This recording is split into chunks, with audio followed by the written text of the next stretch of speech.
এটা কি বলেন? মনির থান মন্দির। দিনাজপুরের নবাবগঞ্জ শালবন।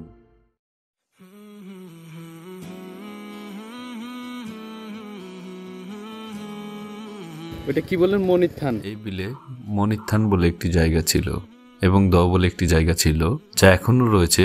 তবে আগেকার সময় আগেকার লোকজন এখানে রহস্যজনক অলৌকিক অনেক কিছু দেখে থাকতেন, যা এখন শুধুমাত্র গল্প।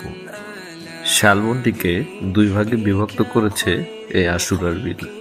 এটি একটি জাতীয় উদ্যান, যা স্থানীয়দের কাছে শালবন বা আশুরার বিল নামেও পরিচিত। এই বনটির বেষ্টিত করে রয়েছে একটি বিল, যার নাম আশুরার বিল।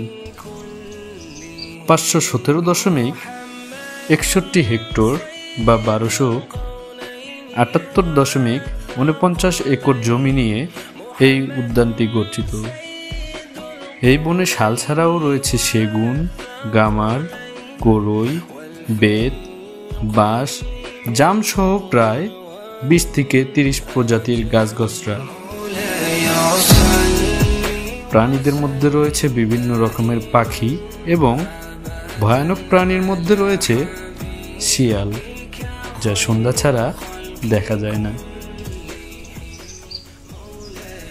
এখন সময়টি ফেব্রুয়ারি 20 তারিখ। এই সময়ে শীত শেষ হওয়ার পরে প্রকৃতি নতুন রূপে সাজার জন্য নতুনভাবে তৈরি করে নিজেকে, তাই বেশিরভাগ গাছের পাতা ঝরে গেছে। পুরো বন জুড়ে রয়েছে অসংখ্য সুন্দর সুন্দর পিঁপড়ে বাড়ি। মরে যাওয়া গাছগুলোকে পিঁপড়ে তার নিজের বাড়িতে রূপান্তর করেছে।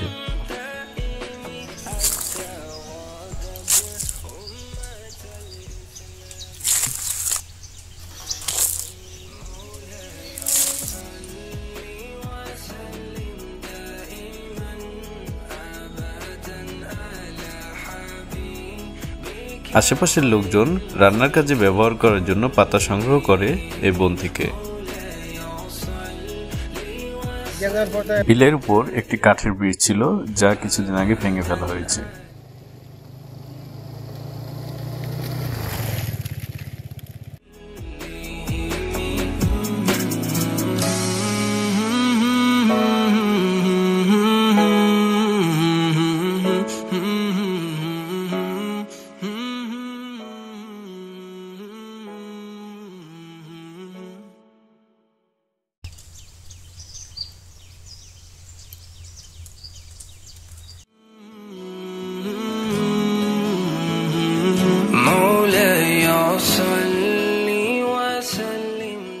আমরা এসেছিলাম আমি, নাজমুল ভাই, বন্ধু রানা, ছোট ভাই রোজ একসঙ্গে।